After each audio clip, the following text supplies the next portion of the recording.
Hi folks, well tonight we're going after a very faint and fairly exotic object, which I'll tell you about in a minute.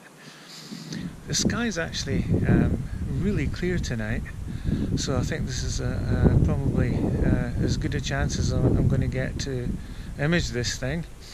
Like I say, it's very faint, so we need to try everything we can in terms of exposure and using the good skies that we have for once to get the best out of this as we can. I'm Dr. Ray, and welcome to AstroGouge.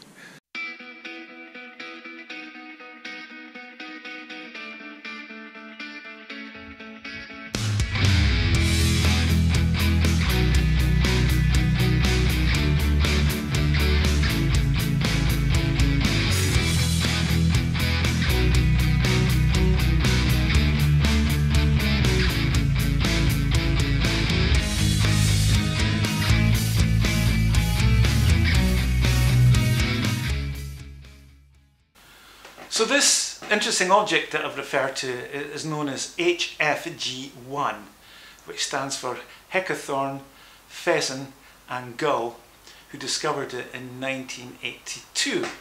It's located in the constellation of Cassiopeia, which from here at my latitude in the UK is circumpolar. It never sets, so it's quite high up and well placed to hopefully image.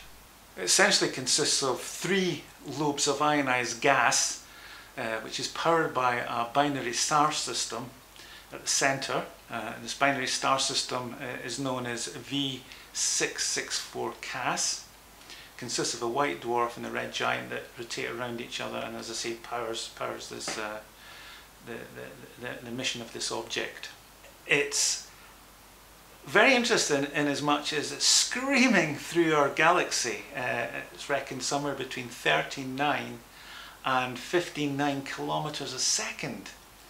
And as it does so, the ionized gas within a nebula interacts with the stellar medium around it, the ionized particles and dust, and it creates a bow shock wave, a bit like a boat going through water, and it creates a ripple around the front of the bow. Well, this is the same thing. As it's screaming through the galaxy, it's interacting with the interstellar medium, which actually ionizes some of that material to create this bow shock. And you can see the structure more easily in this image, which isn't mine. It was taken using the 4-meter Male telescope at the Kitt Peak National Observatory in the United States. And again, you can see an image. You can quite clearly see the bow shock wave at the front here in the direction that the thing's travelling. And it has an almost cometary structure in as much as it has this trail of gas coming out the opposite end of the nebula, which consists mainly of hydrogen alpha emission. Now, the problem I've got is the thing is really faint. It's coming up from magnitude plus 15. So I'm going to attempt to image it using the 120mm Esprit refractor along with the L-Extreme dual band filter and the ZW 2600 MC Pro one-shot color camera. I'm not sure whether I'm going to get anything using that combination. For something that faint, you're really going to need something with to get the best result, or maybe even any result. You're going to need something with a large aperture, none of which my kit has. So I'm not going to be surprised if I don't get anything. So tonight the forecast is good. The skies are forecast to be clear. And because it's high up, I think this is probably going to be one of the few opportunities I'm going to get to image this thing and get anything out of it. I'm going to need a lot of integration time, and I'm going to need long sub-exposures. So let's hope the clouds stay away and we get nice clear seeing. Interestingly, and for once, it looks like there might be another very clear night in about 48 hours. So depending on what I get this evening, I may give it a second second go on that night if it is clear, just to push up the integration time. That's assuming I get anything in the first place, of course, Bill. So let's go, let's give it a bash. There's a bit of a crescent moon, but generally it's an incredibly clear sky for once, so fingers crossed.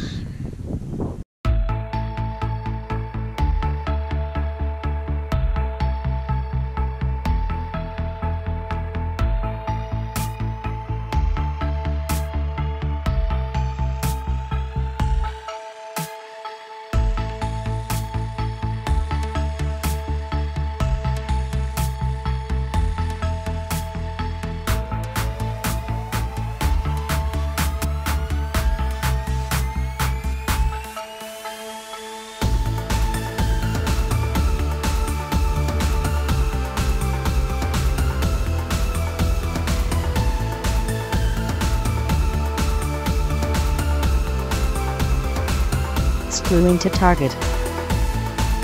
Feed.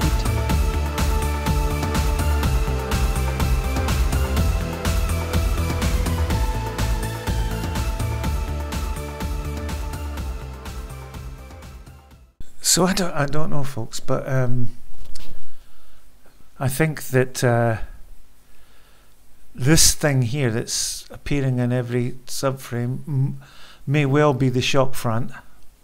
And I think that this thing here is the main nebula. Oh my goodness! I think we might be onto something here. If so, that'd be brilliant. That'd be absolutely brilliant. Obviously, I'm not going to know until I integrate everything. We're on frame 9 of 300 second sub exposures. So I'm going to need a few more to get any hope of getting a decent image, but oh geez, it looks hopeful at the moment. I think we could be onto something. Hopeful, but gosh, I don't know. We just have to suck it and see.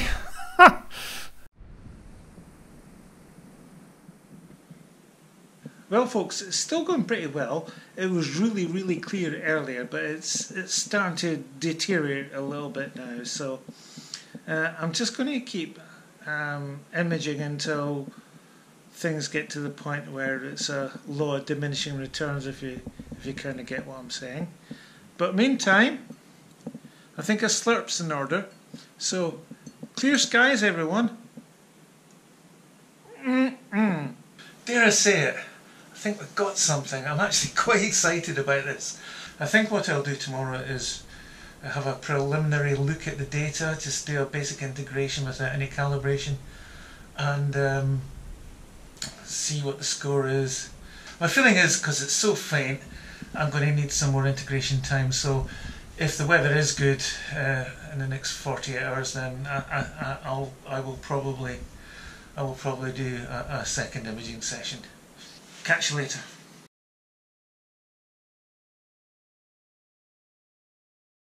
Hi folks, so cut to a couple of days later. I had a chance to look at the initial results from the imaging session, and I actually managed to get an image of this thing. I can't believe it. And as a bonus, and this is completely by chance and not design, I actually managed to pick up another planetary nebula in the same field of view. It's a much more classically shaped planetary nebula, and it's known as Abell 6. It's about 3.1 minutes in diameter, and it's a magnitude of 15.5, so it's really faint as well. And like I say, we were so chuffed that I managed to pick these two things up, although, as I say, with Abell 6, it's more through complete chance than anything else. So, looking at the initial results, I thought I'd hang on to process it and calibrate it and see if the weatherman's predictions about clear skies 2 nights later were going to come to pass. And guess what? For once, they were actually accurate in their prediction.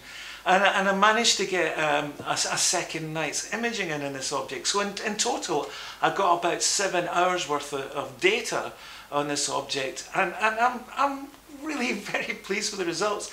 Okay, it's not the best images I've ever produced, but given the skies I have here and the limitations of my equipment, I'm actually so chuffed with the result. But I have to be honest, I think it probably would have responded better to a monochrome camera with classic narrowband filters. But given the unreliability of the weather where I live, if I'd gone down that route, I'd probably still be imaging the damn thing 6 months later, trying to get enough integration time on it. So I just have to accept the quality of the image, given the limitations of my equipment and my location.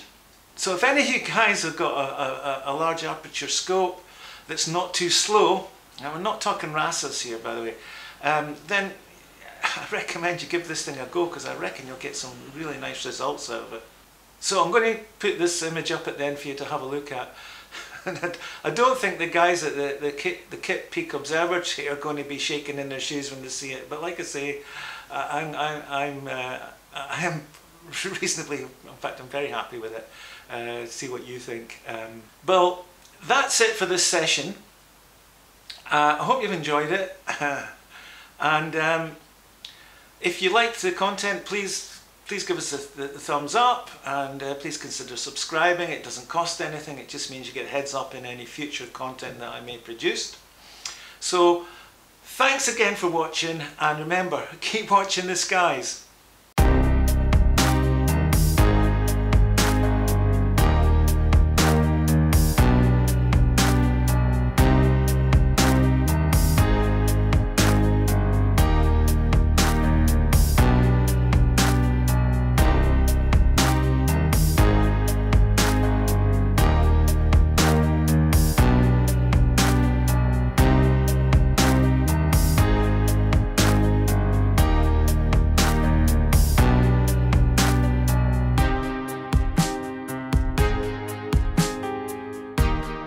Watch the skies everywhere.